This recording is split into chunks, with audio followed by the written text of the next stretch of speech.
요한복음 3장 16절 하나님이 세상을 이처럼 사랑하사 독생자를 주셨으니 이는 그를 믿는 자마다 멸망하지 않고 영생을 얻게 하려 하심이라. 이 말씀은 신약뿐만 아니라 구약을 포함한 전체 성경의 가장 중요한 핵심을 담고 있기 때문에 루터 이래 작은 복음 혹은 복음서들 속에 있는 복음이라고 불리기도 하고 위로의 말씀이라는 별명을 갖고 있기도 합니다. 하나님이 세상을 이처럼 사랑하사, 세상은 유대인과 이방인 모두를 포함한 전 인류로서 과거, 현재, 미래에 살았고 살게 될 모든 인간을 가리킵니다.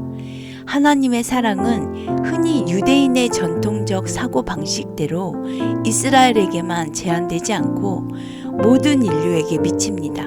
하나님은 진실로 모든 사람이 구원을 받으며 진리를 아는 데 이르기를 원합니다.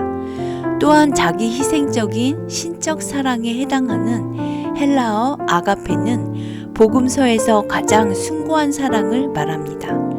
하나님의 독생자마저 내어놓으신 사랑과 계속적으로 인간의 연약함과 죄성을 끝없이 참으시는 자기 희생적인 무한한 사랑을 나타냅니다.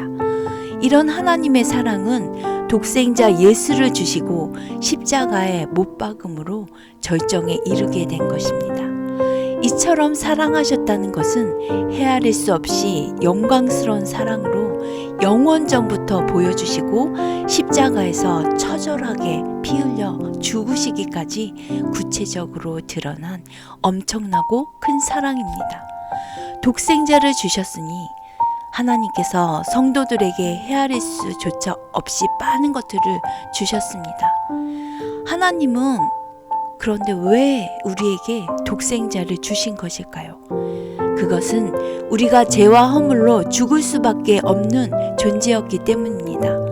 로마서 3장 23절 모든 사람이 죄를 범하였음에 하나님의 영광에 이르지 못하더니 모든 인류는 한 사람도 예외 없이 이 죄 때문에 죽어 심판 후에 영원한 불못인 지옥에 떨어지게 되었지만 하나님께서는 우리를 구원하시기 위해서 독생자를 인류에게 주셔서 속죄 제물로 바치게 하신 것입니다.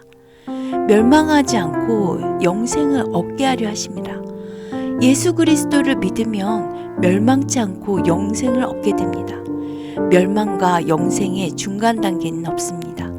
믿으면 영생, 믿지 않으면 바로 멸망입니다. 이 세상 사람들은 모두 죄인이므로 멸망할 수밖에 없습니다.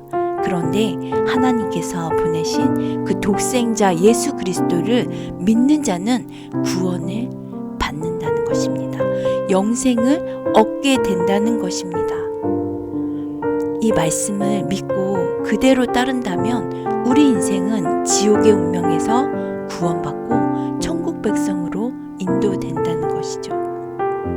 늘 마음 졸이고 살아야 하는 이 세상에서의 천국의 평안을 누리며 살게 될 줄 믿습니다. 이 세상에 이렇게 확실하고 분명하고 위대한 말씀이 어디 있겠습니까? 이 세상에 이렇게 위대한 축복은 없다는 것이죠. 하나님께서는 우리에게 최선의 것을 주셨습니다. 그런데 우리는 사소한 은혜에 감격하면서도 우리를 향한 하나님의 가장 위대한 사랑에는 무감각한 경우가 많습니다. 나 같은 죄인을 구원하시기 위해 독생자라도 아끼지 않고 보내주신 그 놀라운 사랑과 하나님의 마음을 알았다면 하나님이 무엇을 기뻐하시는지 알고 행하며 살아가길 원합니다. 3번 반복 암송하시겠습니다. 요한복음 3장 16절 하나님이 세상을 이처럼 사랑하사 독생자를 주셨으니 이는 그를 믿는 자마다 멸망하지 않고 영생을 얻게 하려 하심이라. 요한복음 3장 16절 하나님이 세상을 이처럼 사랑하사 독생자를 주셨으니 이는 그를 믿는 자마다 멸망하지 않고 영생을 얻게 하려 하심이라. 요한복음 3장 16절 하나님이 세상을 이처럼 사랑하사 독생자를 주셨으니 이는 그를 믿는 자마다 멸망하지 않고 영생을 얻게 하려 하심이라.